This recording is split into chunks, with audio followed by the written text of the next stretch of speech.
Hello everyone, कैसे हैं आप सब। एक बार पुनः शिव कोचिंग क्लासेस पर स्वागत है। उम्मीद करता हूं आप सब अच्छे होंगे, मस्त होंगे, बेहतर होंगे। और बोर्ड एग्जाम 2024 को टारगेट में रखते हुए ना जो बच्चे सोच रहे हैं कहां से पढ़ाई करें, तो यदि आप पहली बार इस चैनल पे आ ही गए हो तो भाई साहब चैनल को सब्सक्राइब कर लो। और एक छोटा सा प्यार सपोर्ट आपसे मांगता हूँ, प्लीज लाइक करके जाना यार। लगातार आप लोगों के लिए बोर्ड एग्जाम को टारगेट में रखते हुए वीडियोज प्रोवाइड कर रहा हूँ। हर सब्जेक्ट का आएगा बच्चों। अब धीरे धीरे काम स्टार्ट है। बाकी प्लेलिस्ट में जाकर देखो, 2024 के लिए जो भी मैं आपको दे रहा हूँ बच्चों उतना तैयार करते चलो, ठीक है।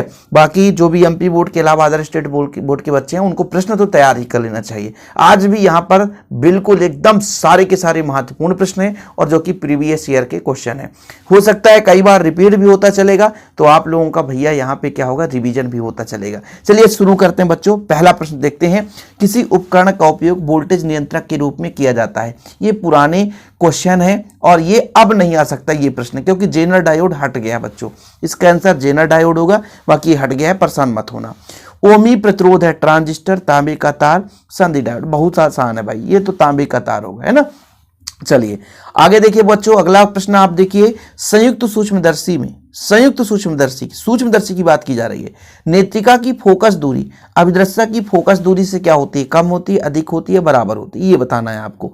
तो इसमें ये बताइए किसकी पूछा गया बच्चों, नेत्रिका की फोकस दूरी। तो नेत्रिका की फोकस दूरी यहां पर आपका सेकंड नंबर हो जाएगा, अधिक होती है। तो यहां पर आप लोग इसको सही टिक कर लें। एक प्रोटॉन पर न्यूनतम आवेश, भाई देखो, चाहे एक इलेक्ट्रॉन की न्यूनतम आवेश पूछ दी जाए, चाहे एक प्रोटॉन की न्यूनतम आवेश पूछ दी जाए, 1.6 इंटू 10⁻19 कूलाम होता ही होता है। ठीक बच्चों, चलिए आगे देखिए। किसी कुंडली का स्वप्रेरकत्व निर्भर नहीं करता, लंबाई पर निर्भर नहीं करता, कुंडली प्रवाहित धारा पर, फेरों की संख्या पर, उसकी त्रिज्या पर। बताना है आपको कौन सा नंबर सही है। प्रवाहित धारा पर निर्भर नहीं करता, ये आपका सेकेंड नंबर हो जाएगा। आगे देखिए बच्चों, ट्रांसफार्मर किस सिद्धांत पर कार्य करता है। बताना है स्वप्रेरण पर, अन्योन प्रेरण पर, या कि विद्युत चुंबकीय प्रेरण पर, या कि भाई इनमें से कोई नहीं। तो अन्योन प्रेरण पर। और ये क्वेश्चन कई बार पूछा गया है, हमेशा ये क्वेश्चन पूछा जाता है। अगला प्रश्न देखेंगे बच्चों, विद्युत चुंबकीय तरंग उत्पन्न करती है त्वरित आवेश, स्थिर आवेश, एक समान वेग से गतिमान आवेश, या धारावाही चालक से। विद्युत चुंबकीय तरंग किससे उत्पन्न होता है, तो त्वरित आवेश से उत्पन्न होता है।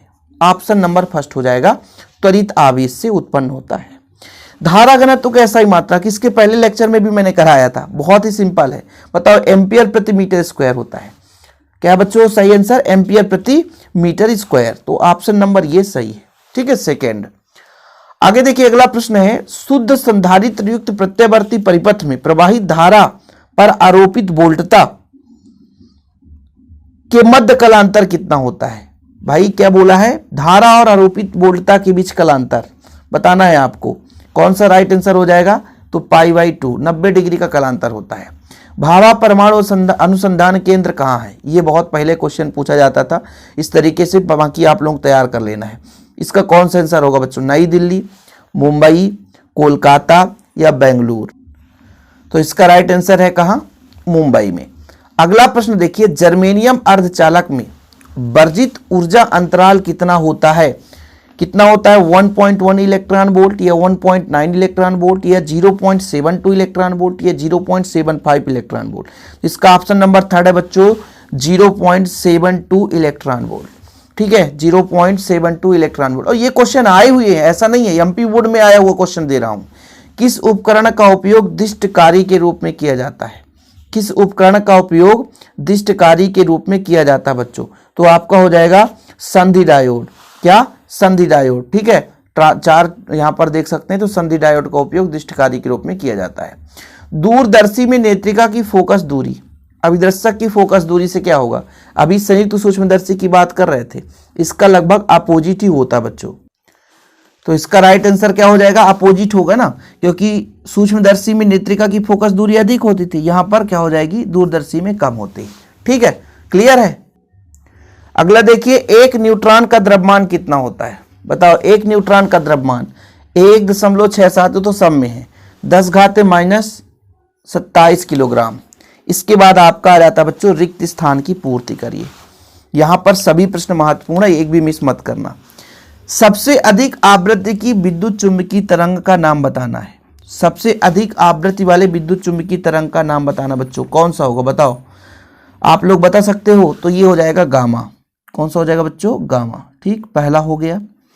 अगला, धारावाही परिनालिका किसके भांति काम करता बच्चों, दंड चुंबक। क्या, दंड चुंबक। लिखते चले आप लोग। जल के अंदर वायु का बुलबुला किस लेंस की भांति काम करता है। जल के अंदर वायु का बुलबुला अवतल लेंस की भांति काम करता है, अवतल लेंस की भांति कार्य करता है। आकाश का नीला दिखाई देना प्रकाश के प्रकीर्णन के कारण होता है बच्चों, प्रकाश के प्रकीर्णन के कारण होता है। ठीक है, आगे देखते हैं।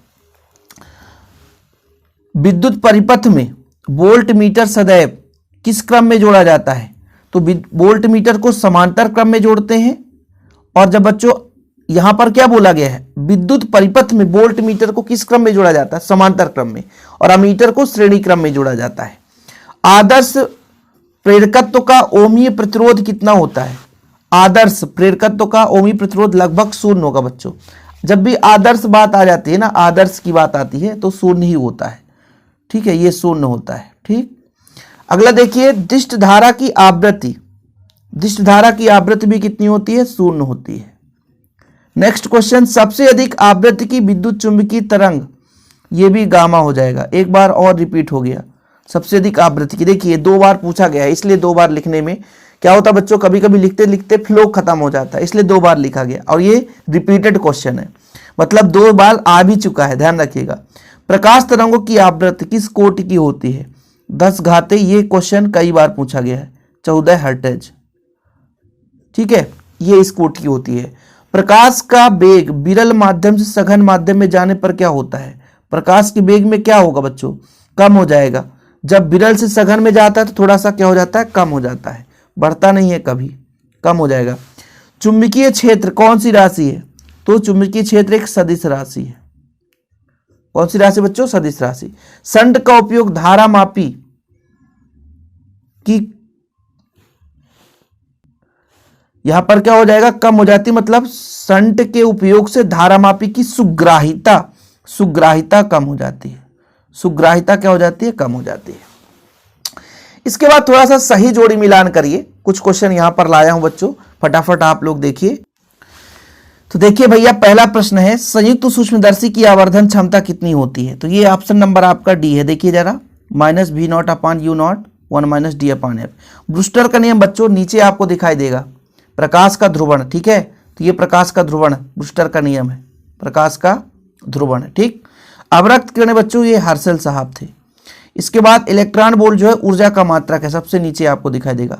डायनेमो विद्युत चुंबकीय प्रेरण से संबंधित है।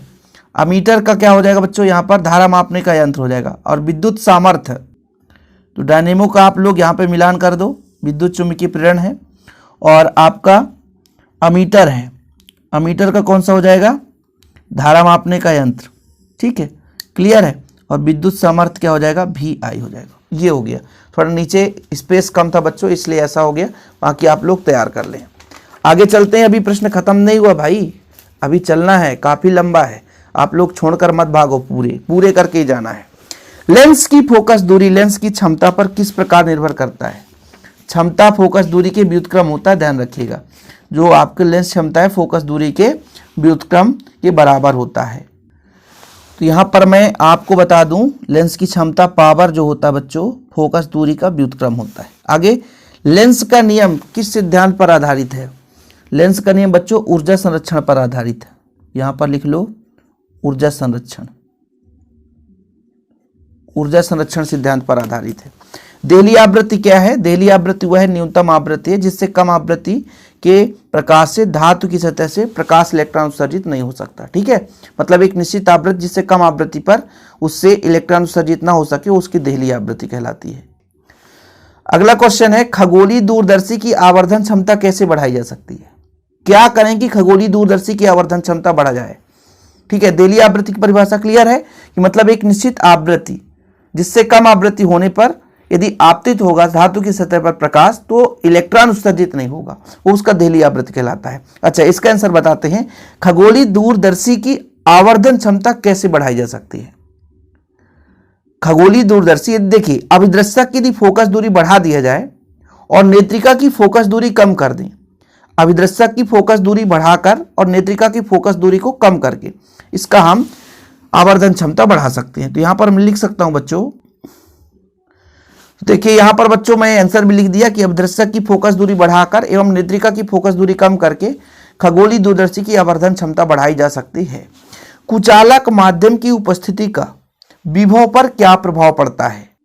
तो यहां पर लिखिएगा विभव कम हो जाता है बच्चों, विभव कम हो जाता है। ठीक है, विभव क्या हो जाता है? कम हो जाता है। अगला प्रश्न है विस्थापन धारा किस कारण उत्पन्न होती है? विस्थापन धारा किस कारण उत्पन्न होती है? तो विस्थापन जो है बच्चों समय के साथ परिवर्तित होने वाले विद्युत क्षेत्र के कारण, समय के साथ यदि विद्युत क्षेत्र में परिवर्तन होता है तो विस्थापन धारा उत्पन्न होती है। तो इसका आंसर आप लोग लीजिए। देखिए क्वेश्चन क्या है, विस्थापन धारा किस कारण उत्पन्न होती है? तो जब समय के साथ विद्युत क्षेत्र में, समय के साथ विद्युत क्षेत्र में परिवर्तन, समय के साथ यदि विद्युत क्षेत्र में परिवर्तन हो तो विस्थापन धारा उत्पन्न हो जाएगा। अगला क्वेश्चन है चुंबक के चुंबकीय आघूर्ण की दिशा क्या होती है? बताना है आपको। तो एस से एन ध्रुव, एस से एन ध्रुव की ओर। क्या बोला है? चुंबक के चुंबकीय आघूर्ण की दिशा कैसी होती है बच्चों? एस से एन ध्रुव की ओर होती है। धारामापी को वोल्ट मीटर में कैसे परिवर्तित करते हैं? जब धारामापी की कुंडली के साथ उच्च प्रतिरोध, देखिएगा धारामापी को वोल्ट मीटर में कैसे परिवर्तित करेंगे? जब धारामापी की कुंडली के साथ उच्च प्रतिरोध को, यानी एक तार को श्रेणी क्रम में जोड़ दिया जाए तो धारामापी वोल्ट मीटर में बदल जाता है। तो इसका आंसर लिख लेना बच्चों कि जब मान लीजिए हम धारामापी को वोल्ट मीटर बदलना चाहते हैं तो क्या करेंगे? तो धारामापी के कुंडली के साथ उच्च प्रतिरोध का एक चालक तार जोड़ेंगे श्रेणी क्रम में, तो वो वोल्ट मीटर में बदल जाएगा। अनुगमन वेग पर ताप का क्या प्रभाव पड़ता है? तो ताप बढ़ाने से अनुगमन वेग का मान कम हो जाता है। ताप बढ़ाने पर अनुगमन वेग कम हो जाता है। ठीक, अगला प्रश्न है विकिरण की ऊर्जा और आवृत्ति में संबंध E बराबर h न्यू, ये तो सबको पता है। प्रकाश का विवर्तन क्या कहलाता है? जब प्रकाश किसी छोटे छिद्र से होकर गुजरता है या उसके मार्ग से कोई महीन वस्तु जैसे बाल आ दिया जाता है, बाल की जगह में और कोई भी सूक्ष्म हो सकता है बच्चों, तो उससे टकरा करके प्रकाश किरणें मुड़ जाती है। यह परिघटना प्रकाश का विवर्तन कहलाता है। कुल मिलाकर के प्रकाश का किसी सतह से टकराकर, किसी किनारे भाग से टकराकर मुड़ जाना विवर्तन कहलाता है। ठीक है, जैसे मान लीजिए आपका तीक्ष्ण धार वाला कोई पात्र ही है या कि दीवार का कोर भी है, ठीक है, बाल है, तार है, ये एग्जाम्पल्स हैं। तो प्रकाश का विवर्तन का परिभाषा है कि मान लीजिए कोई प्रकाश किरण किसी सतह पर टकराती है और उस सतह से टकरा करके मुड़ जाए तो आपका प्रकाश का विवर्तन कहलाती है। इसके बाद अगला प्रश्न है लेंस की क्षमता का मात्रक है डाईऑप्टर। बच्चों लिख लेना आप लोग, लेंस की क्षमता का मात्रक क्या होता है? डाईऑप्टर। अब बात आती है बच्चों सत्य और असत्य की। ठीक है, सत्य असत्य बताना है आपको। अवरक्त तरंगों की खोज वैज्ञानिक रिटर ने की, बिल्कुल असत्य है। हर्शल साहब ने की, लगभग आप लोग बताना सही है कि गलत है। अगला है नेज यानी निज अर्धचालकों में मुक्त इलेक्ट्रॉनों की संख्या होलों की संख्या के बराबर होता है। निज अर्धचालक में इलेक्ट्रॉन की संख्या होल की संख्या के बराबर होता है, बिल्कुल सत्य है। वोल्ट मीटर विभव मापी से अधिक श्रेष्ठ है, नहीं, असत्य है भाई। वोल्ट मीटर थोड़ा सा श्रेष्ठ कम होता है, तो ये आपका असत्य है, गलत लगा लेना। डी ब्रॉगली तरंग विद्युत चुंबकीय तरंग है। डी ब्रॉगली तरंग विद्युत चुंबकीय तरंग है, बताओ सही है कि गलत? तो भाई ये विद्युत चुंबकीय तरंग नहीं है। परमाणु एक धनावेशित कण है, परमाणु एक उदासीन है, इसलिए असत्य है। एक पूर्ण चक्र में किसी प्रेरक का, ठीक है, अपूर्त माध्य शक्ति का मान कितना होता है? शून्य होता है, शून्य होता है, बिल्कुल सही है। एक पूर्ण चक्र में शून्य होता है। माइक्रोवेव ओवन में कार रेडियो तरंग पर आधारित है, असत्य है बच्चों, ये असत्य है। ठीक, तो ये आपके सत्य असत्य हो गए। और भाई साहब ये सभी के सभी प्रश्न महत्वपूर्ण है, आप लोगों का एक रिवीजन हो रहा है, आप लोगों के लिए हम मेहनत कर रहे हैं, मतलब आप लोगों का रिवीजन हो रहा है और बस आप लोगों के लिए और ऐसे वीडियो लाना चाहता हूं बच्चों, लेकिन आप लोगों का प्यार और सपोर्ट होना चाहिए। वीडियो को अधिक से अधिक लोगों तक शेयर करें, है ना, लाइक करना ना भूलें, ताकि आप लोगों के लिए हम ऐसे मेहनत करते रहें। फिलहाल आज के लिए इतना ही। जय हिंद, वंदे मातरम।